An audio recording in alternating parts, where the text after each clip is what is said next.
Hi, it's Jen from Dream Prague. Welcome to the VYPRAVEJ Explainer, Season 4, Episode 3, Yugoslavia.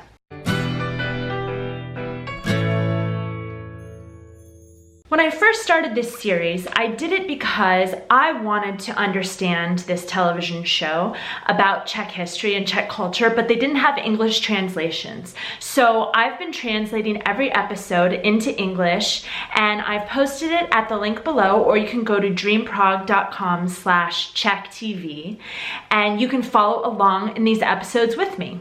But I realized, now that I'm on the third episode, that I actually have so much to learn, and it's really audacious to think that I could explain to you about Czech culture. What I really need is you to help me. So if you're Czech or Slovak or an expert in those cultures, I've got some questions for you in this explainer episode. So what I want you to do is, if you know the answer to one of my questions, write it in the comment section below. Then I'll put the most helpful answers in the episode next time I do an explainer. So in one of my last videos, Američani jsou zvláštní, Americans are strange, I got a comment from a viewer, OSIP667, and this person commented that what they find really strange about Americans is that Americans censor nudity, whereas the Czechs don't. And this is absolutely true. And this comes up in this episode of VYPRAVEJ. My husband and I were watching, and there was nudity on the beach. Actually, it was just a pair of exposed boobies, but this is a family show. You would never see exposed breasts in an American television show. In fact, when Janet Jackson was performing live at the Super Bowl at a football match in the United States, and we accidentally saw one of her breasts, the TV station was fined $550,000 by the US government. So the viewer is absolutely right. Americans have a strange relationship with showing nudity. So thank you for your comment. I love to hear what you have to say about the differences between our two cultures. And when we do see this woman's lovely breasts on Czech television, it actually is quite innocent and quite funny, and it's a very Czech moment. So we'll get to that towards the end. In this episode, the Dvořaks are setting off for a beach holiday in Yugoslavia, and at the newsreel at the beginning of the show, you can see gorgeous shots of Croatia and Montenegro, and I even spotted my grandmother's village in Montenegro, the tiny, tiny village of Rison on the Bay of Kotor. So that made me very happy. In fact, even today, Croatia is the #1 country visited by Czechs. Over 1 million Czechs go to Croatia every single year. Now this is 1989, and the newscaster warns of really high inflation in Yugoslavia, over 100%, and he says that if you're going to Croatia, you're going to want to purchase as much as you can in the Czech Republic, including food, travel, gas coupons, and bring them with you. So the Dvořaks naturally pack as much as they can, and even poor little Matej had to beg his parents for an ice cream cone the entire time he was down in Croatia. So this brings me to my first question. There's a stereotype about Czechs that when they go on vacations to other places, they pack their cars full of food and beverages and everything they need. They'll even sleep in their car along the way if they need to. It's not considered strange. So they travel a lot. They'll go to Croatia or Italy or France, but they won't spend much money while they're there. So my question is, first, is this stereotype about Czechs true? And if it is true, why do you bring all of your own stuff? Is it because you're frugal, you want to save money, or do you just prefer rohliky and cans of Pilsner to baguettes and bottles of Chianti? Let me know in the comments below. Next, they have to prepare an ungodly amount of paperwork to be able to even go to Yugoslavia. To zdaleka nebyla jediná věc, která se musela zařídit, když člověk chtěl jet do polozápadní Jugoslávie. Which is odd because Yugoslavia is still behind the Iron Curtain. It's not like they're coming to Western Europe, so I don't quite understand why it was so difficult, but they have to prepare a lot. We're talking criminal background checks, military booklets, which Karl's a reservist, so I don't know why he had to forfeit his military book. He had to get an endorsement from his employer, a statement from the Special Task Department saying he was not likely to escape once he got to Yugoslavia. And everything had to be stamped and signed and have these official kolki, which are stamps from the post office. And we have to get these today when we apply for residency or visas. And if you are an expat living in the Czech Republic and you've ever had to apply for a visa, you understand the kind of bureaucratic paperwork that takes.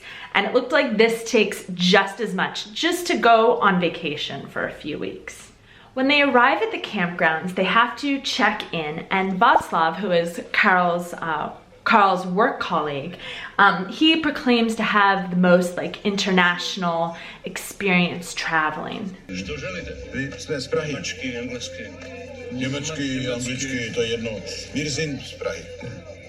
And he says he knows English and German, and he even says to jedno, which means like they're both the same. And a few of the scenes are a comedy of mistranslations.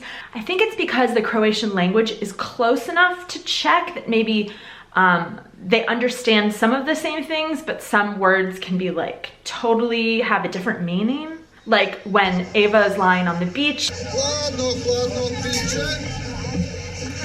and the man walks by and he's selling hladno piće, which in Croatian means cold drinks, and in Slovak means cold something else.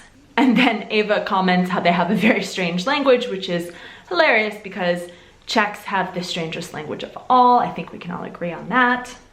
So my next question for you is, when you go to a former Yugoslav country, do you speak in Czech and they speak in Serbo-Croatian, and are you able to understand each other, or do you have to speak like a third language like Russian or English to communicate when you're in Croatia or Montenegro or Serbia? Let me know in the comments below. Bonjour, ça va? Dobré ráno. So the Dvořaks also encounter a French couple who's in the campground next to theirs, and because they're Western from France, they're a bit elusive and kind of exotic to the Dvořaks. Carol and the French guy swap their beers, so a can of Pilsner for French beer, and clearly the Pilsner is better.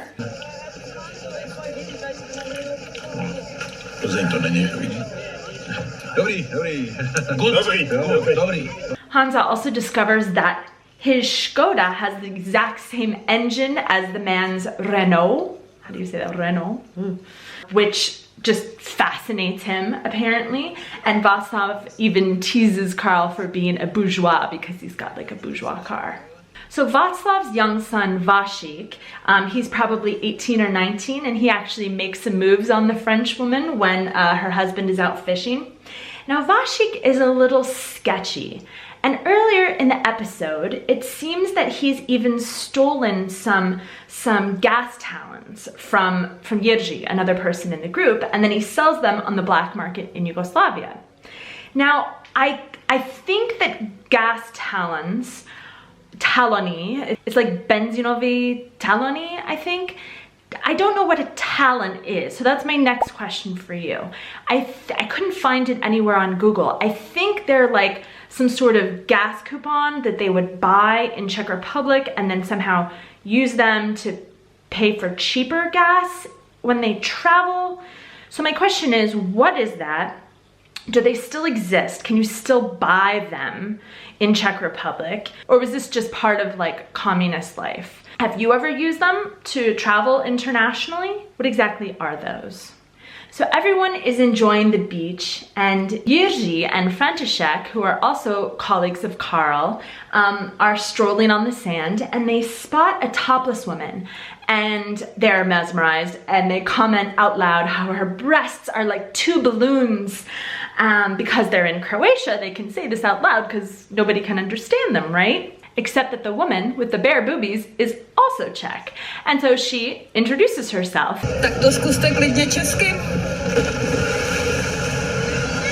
Vy nejste?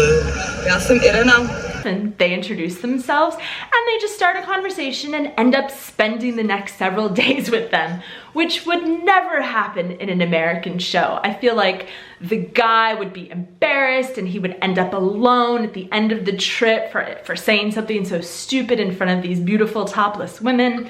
But the Czechs kind of like the hapless loser. They think it's like heroic to be that guy. It kind of reminds me a little bit of like a švejek. And so of course Jiří is rewarded for his embarrassing comment and he gets the girl with the bare breasts. Now this is my last question for you. When he tells Karl about these women he met that he plans to go drink some wine with, he calls them straw widows. The word is slamněné vdovy, translates to straw widow, and it's some sort of idiom, I assume, but I don't know what it means, or what the context is. He's kind of like, yeah, straw widows, but I don't know what it is. So if you know what it is, please type in the comments below what that idiom means. This is a great episode and it's gonna make you want to pack your Škoda full of rohliky and Pilsner and drive down to the Adriatic coast. And if you make it as far as Montenegro, swing by Risan, where my grandmother was from, and have a glass of wine on the water. You can read my translations in the link below or go to dreamprague.com/CzechTV. And don't forget to help me out in the comments. I love learning from my Czech and Slovak viewers. Okay, tak čau. See you next week.